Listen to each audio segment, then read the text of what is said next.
Thanks for inviting me back. I love unity because, well, there's lots of reasons I love unity. You're not going to go to hell and you still showed up. So I don't know, maybe it's the food, but I think it might have something to do with love. It might have something to do with being aligned with the Spirit. It might have something to do with wanting to grow and evolve and become who you came here to become in this lifetime. I'm using my phone because I can't see that clock, and I'll keep y'all here till 12:30, and then you're going to be mad at me. I will also tell you while I'm doing this, I had my whole plan, my whole talk figured out, and then I got in the car to drive here, and Spirit, I'm going to blame this on Spirit. I don't think it was me. Under the conversation around courage, I heard, do you remember over these many years, you have said to people, I so admire your courage. And every single one, I have yet to meet somebody who took it in and didn't deflect it or minimize it or negate it. And so I'm sitting in the car and I'm like, why is that? AI. So you're going to have to forgive me for going to AI because it's Spirit's fault, remember. There's so much, I would not have come up with some of these. I would have come up with some of them, but certainly not all of them. So I'm going to read them quickly. Take whatever you can, leave the rest, okay? Of course, AI says, this is a beautiful question. So I'm going to hit around a little bit. Take what you can, leave the rest. Has anybody ever said to you, golly gee whiz, that sure was a lot of courage, took a lot of courage. And were you able to take it in? Well, y'all are much more advanced than I am then. So this must be for me. So the first thing is that we're afraid that we would be expected to continue. If I say you're courageous, then you're going to be under the subconscious expectation that I've always got to be courageous. Another one would be that, I'm looking at the wrong email. See, it's Spirit's fault. Why would a human being be afraid to be acknowledged as being courageous? Expectation that it would continue. Interesting paradox. Lack of choice. I didn't choose to be brave. I just did it because I had to, so it's not courageous.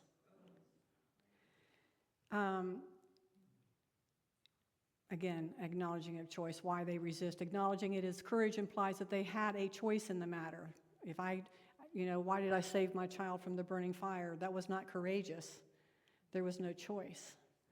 But there was a choice. The burden of the pedestal. If I say you're amazing or beautiful or courageous, now that person feels that they've been lifted up to a pedestal that they then have to maintain. And if you've ever fallen down from a pedestal, it ain't fun. Your kids will take you there. I mean, I don't have kids, but I'm just saying is what I see. Imposter syndrome.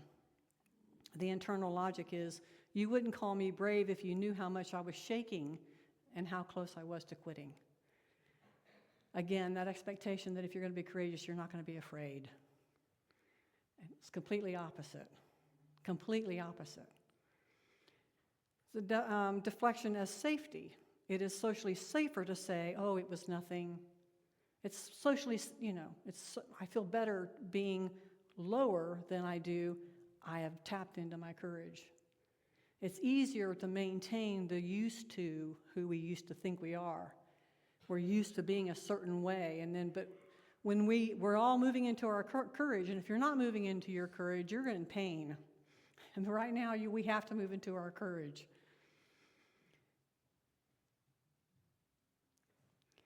This was interesting. The trigger. When you praise their courage, you are reminding them of a period of high stress or trauma they would rather move past. I would not have come up with that on my own, so this was Spirit's fault. Thank you, Spirit. So let's fix all that.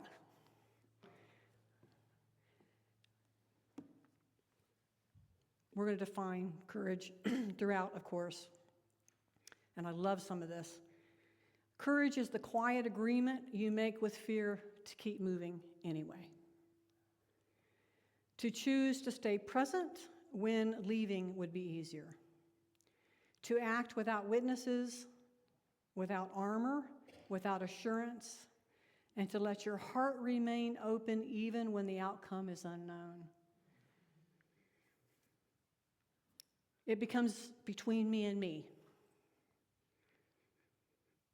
It is ultimately ourselves that we face. Sometimes courage looks like jumping and letting the net appear. Sometimes it's wrestling with angels in the dark of the night, in the mud, and the uncertainty and the terror. All said and done, the angels will always win. And when the angels are done with you, they will wipe the mud from your face. And the angels will take you into a whole new person you did not even know existed within you. This is something that I had not realized about courage, so I was so grateful to have to sit with this and figure it out. Courage is not persuasion. So something comes into your mind that maybe Spirit nudges you toward, and you go into immediate freak mode. And so it's some idea or some challenge or some decision that you need to make, and the subconscious mind goes into the story of, how will I be perceived if I do this? How will I be looked at? How will others? So what happens is spirit is an internal mechanism. Spirit brings the idea into our mind. It's internal. It goes to the mind, and the mind goes into the past and pulls back all the fears and inhibitions and the worry of doing that very thing that Spirit is nudging us toward. And back in the subconscious mind, there's plenty of proof to not do that thing. You don't have to go very far in the subconscious mind for the subconscious mind to say, don't do that. Because remember when your mother said, when your father said, when that boss said, when your child said, when your friend said. And so we go another couple more years and don't get it done, don't create it, don't bring it forth into the manifested physical world. And it's because of we're thinking we need to persuade the people on the outside. It's all subconscious. We need to persuade ourselves to do it. It's a persuasion. And so then it knocks it down before it even gets out of the gate. If you feel like I have to persuade, if the Spirit brings something to my mind and then I have to subconsciously immediately go to the external world to try to figure out how I'm going to figure it out, how I'm going to do it, I've left Spirit in the dust, and I'm going to have to persuade the other people to accept my idea, my new challenge.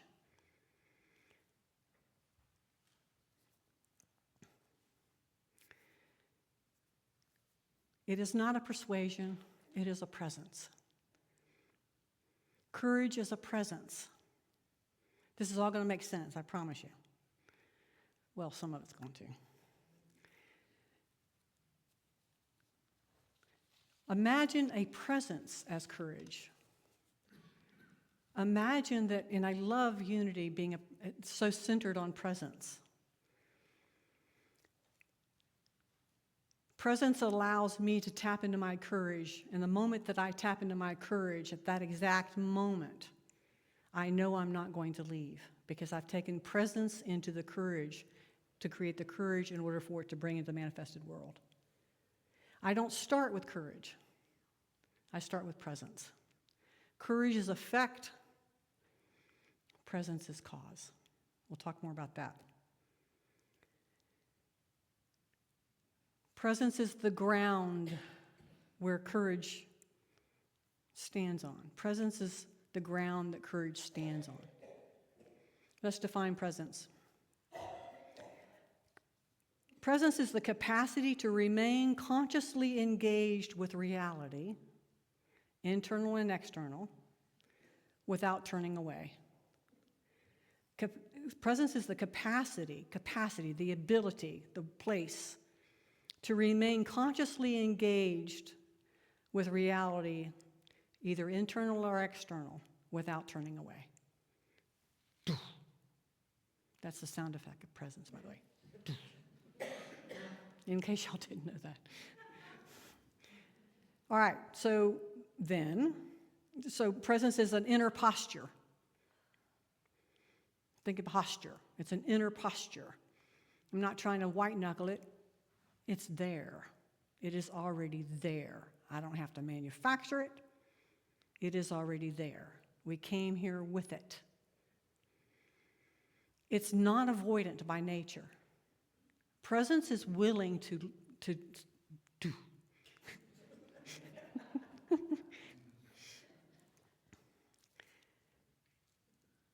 So presence has a spine. You can feel fear without being governed by it. That is the most obvious definition and the one that we're most used to. Tell the truth without armoring up. Courage doesn't mean that I have a bigger sword. It just means that I'm going to use it if I need to, or not. We are able to act without certainty. That's what presence does for me. I can act without certainty because I'm in presence. It remains open when closing would be easier. It's an expansion, not a contraction and a constriction.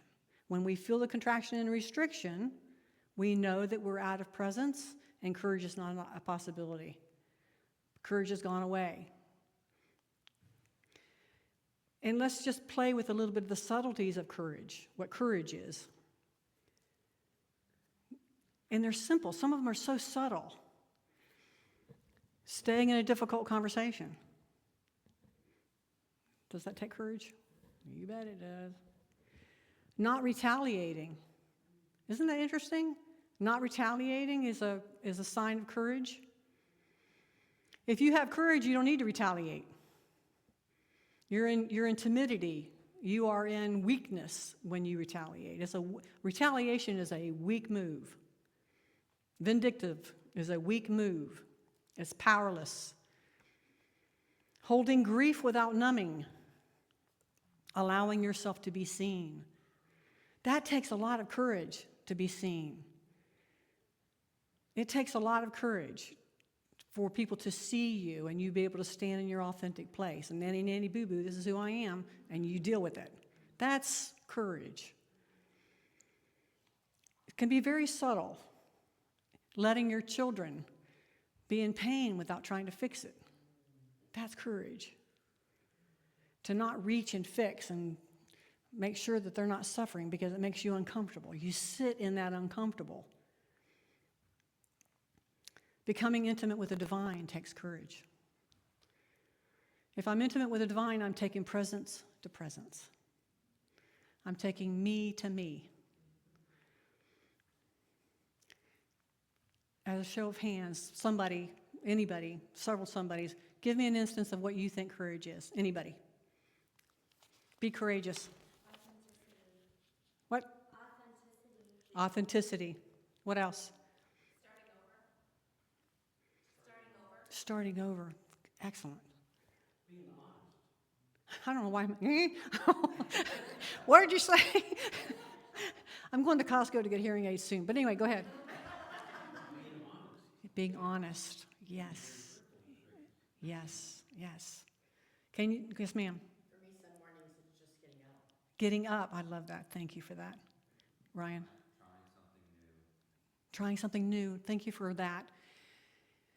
That reminds me of the thing that I heard the other day, and it's in my notes somewhere, and I might repeat it, but when you go to do this thing that Spirit is nudging you to do, and you feel immediately overwhelmed, when you take that step to acknowledge what Spirit is wanting you to do, and you become overwhelmed, you take a half step instead of a full step. But you keep moving. So what? You took the first step, and it was like, too much? I'm going to take a half step instead. If you don't have the bully inside of you, taking that half step is okay. If you do have a bully inside of you, taking that step and being overwhelmed, you're going to have a whip in your hand and another 2 years is going to go by, if not a lifetime. If I have been told something to do from Spirit, by Spirit, and I don't do it, I'm risking letting that thing rot inside of me. I like the word rot. It's a powerful word. It's a scary word. Rot within does not feel good. So if I have courage based on the foundation of presence, this allows me to attempt new things. It gets me aligned with the force that creates the new things. I'm not acting on my own in this courage. I'm not animating my breath or my life. I'm not giving myself breath. So courage is an instant alignment with God. Courage is an instant I am with God, the divine. It's a yes. There's a story that I often tell, and I don't think I've told it here, about a woman going on a trip. And she comes back, and she opens up her door to her home, and she immediately sees demons flying everywhere. And she sees them, and she tilts her head back, and she starts laughing. And when the demons heard her laugh, it scared them. And so they started going out the back door, out the window, by her. She had to dodge until at the very end, there's one demon standing in the living room. And it's bigger than all of them combined. And when she saw that the demon wasn't going to go anywhere, that the laughter wasn't going to scare it, she felt its strength and its power and its assurity and its right to be there. Its power, its uncaring that she's opened up the door and now sees it. When she saw the demon, she knew that there was only one choice. She had no other choices. She had to go up to the demon, and this is exactly what she did. And she knew what the demon was going to do. It opened its mouth to devour her. And so she stuck her head in the demon's mouth, and the demon disappeared. If you've ever faced something that you're terrified of, that's what happened. You stuck your head in the demon's mouth, and it disappeared. Because the story you had around what will happen if I act on this courageous thing, big or small, is an illusion. All the fear, all the stories, all of what are they going to think? What if I'm seen? What if I'm being inauthentic? What if I have fraud syndrome, whatever that's called? Thank you. Here's my note. Something new on the first step. Half step. Every single time we are able to go into our courage and to act from that place, we are changed. Every single time. No matter how big or how small, it does not matter. When I speak and I'm supposed to speak, and it took courage to do it, I have changed myself. I have evolved my soul. If I want to say something and my fingers are poised over the keyboard and I don't, that too is courage. So not speaking is courage. And how will we know the difference? How will I know the difference between I am to speak or I'm not to speak? How am I supposed to know that? I'm not going to use courage to tell me, because that is starting with effect. I'm going to use presence. That's what I'm going to use, because presence owns my courage. I love the whole thinking around cause and effect. And I know I've said this to y'all before. It's a Joel Goldsmith thing. There is no power in effect. No power in effect. When the wind blows, it's unseen. Spirit is unseen. When the wind blows and it hits the leaf and it shakes, this is cause, this is effect. This is presence, this is courage. I use that intelligence to know what to say if I need to say it. I use that intelligence, that presence, to know if courage is going to be something that needs to be applied in this situation. Courage is how movements are born. And let's just talk just a second here about movements. Any movement that we've moved toward, that has moved humans toward human rights, is a movement. If you've been involved in that at all, even a little bit, you know how much courage it takes.